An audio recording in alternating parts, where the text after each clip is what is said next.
Et pour i24 News, c'est Benny Gantz, c'est le parti bleu-blanc qui arriverait en tête avec 33 mandats contre 27 pour le Likoud et Benjamin Netanyahou, Barbara. Voilà une avance donc pour le parti bleu et blanc. Benny Gantz qui arrive en tête devant Benjamin Netanyahou. Et voici la carte complète de la 21e Knesset. 33 sièges donc pour le parti bleu et blanc, 27 pour le Likoud, 8 mandats pour le parti travailliste. La nouvelle droite de Bennett et Shaked obtient 7 sièges. L'union des partis de la droite sioniste religieuse, 7 mandats également.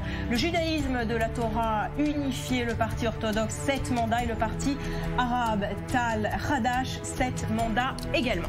Voilà, estimation donc maintenant avec les autres partis. Vous voyez que le parti Zéhout qu'on annonçait comme la grande surprise, selon l'estimation i24 News, eh bien, ne recueillerait que 4 sièges. Il est vraiment sur la limite. 4 sièges également pour l'autre liste arabe. Le Meretz, le parti le plus à gauche israélien, obtiendrait 5 sièges. 5 sièges également pour les orthodoxes de Chasse. C'est un peu moins que ce qu'ils ont actuellement. Et puis Koulanou, Moshe Karklon, qui lui aussi chuterait de 10 dans la précédente législature à 6 sièges seulement. Estimation donc avec i24 News à l'heure qu'il est. Alors les partis vraisemblablement éliminés de la course, c'est bien Israël Beitenu, d'Avigdor Lieberman, qui est loin, très loin du seuil d'éligibilité et qui pourrait donc tirer ce soir sa révérence politique. Le parti Gesher de Orly Lévy Abexis est également pour le moment éliminé, mais beaucoup plus près du seuil, et ça peut encore bouger. Alors voilà donc à quoi pourrait ressembler la future coalition. Vous voyez que Gantz est arrivé en tête, certes, on vous l'a dit tout à l'heure, mais c'est la droite qui resterait majoritaire à la Knesset. Ce qui signifie qu'avec 63 mandats, eh bien Benjamin Netanyahou peut théoriquement conserver sa coalition et donc devenir le nouveau Premier ministre, même s'il n'a pas été premier. Mais il y a un bémol, et ce bémol s'appelle Moshe Feiglin.